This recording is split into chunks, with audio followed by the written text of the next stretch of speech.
Taigi auksinė formulė, vykdant savo transformaciją, būtų tokia. e, Kai mes kažkokią tai informaciją sužinome, teorinę, verčiame tą informaciją į savo žinias, na ir reikia mažais žingsneliais kažką sužinoję teoriškai padaryti tai praktiškai. Tai yra, jeigu žingsnelis mažas, priklausomai nuo pokyčių dydžio, ar didelį pokytį reikia skaidyti į žingsnelius, bet principas yra toks, jeigu šiandien aš sužinojau, paskaičiau apie tai, ką turiu daryti, tai rytoj turėčiau praktiškai stengtis tą panaudoti ir paversti savo patyrimu. Ten paskui reikia vieną, antrą, trečią dieną padirbėti ir ketvirtą dieną jau viskas vyksta automatiškai. Bet jeigu mes teoriškai renkame žinias vieną, antrą, trečią dieną, kad tai kuo toliau nuo pirmosios tos žinios, kaip sakyti, tuo daugiau mūsų informacija klojasi viena ant kitos ir mes ten paskui pamirštame. Ir mūsų įgaunamas informacijos kaupikais. Dėl to reikia pasistengti, kuo greičiau gautą informaciją paversti patyrimu. Nes, skaitykime taip, dienos tarpas nuo žinių iki veiksmo ir patyrimo turėtų būti nedidesnis kaip 1-2 dienos. Jeigu daugiau kaip 2 dienos, tai skaitykime, mes jau palaidojam dalį žinių ir informacijos. Taip yra su tam tikrais įgūdžiais, kada jau jie formuojasi, mes 3 dienas būna sunku, 4 dieną vyksta automatiškai ir 5, 6, 7, tai jau galim sakyti, kad galima ir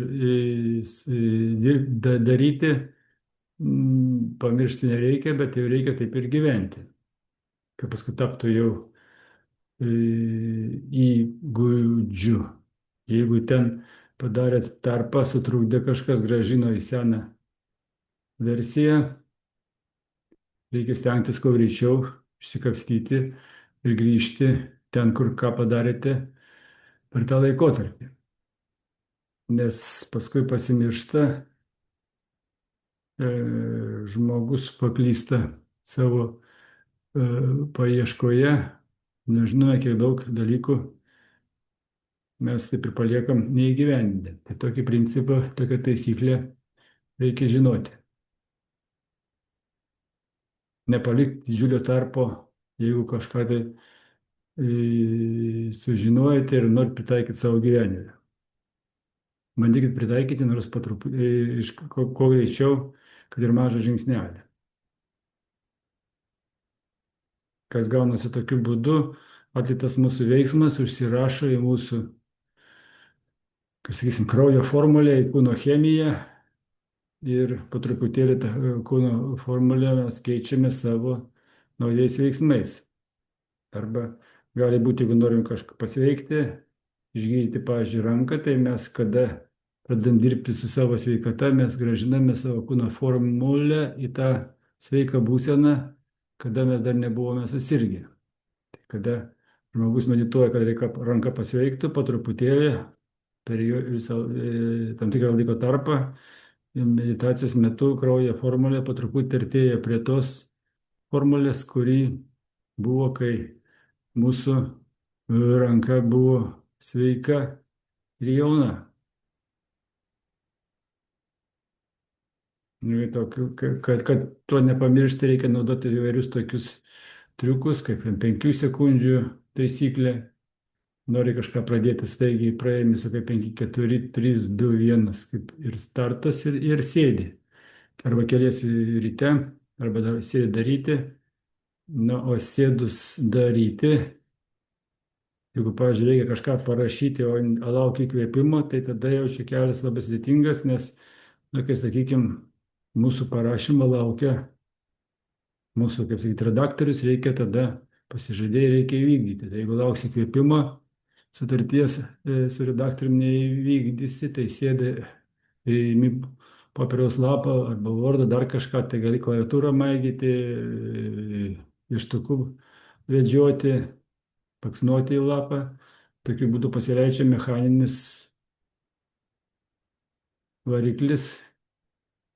Mes mechaniškai paleidom tą protį, mentalinį procesą, o paskui iš karto matom, kad nereikėjo ten valandą, dvi, trys ar dieną arba dvi laukti įkvėpimo, nes paskui labai sunku sugrįžti prie darbų.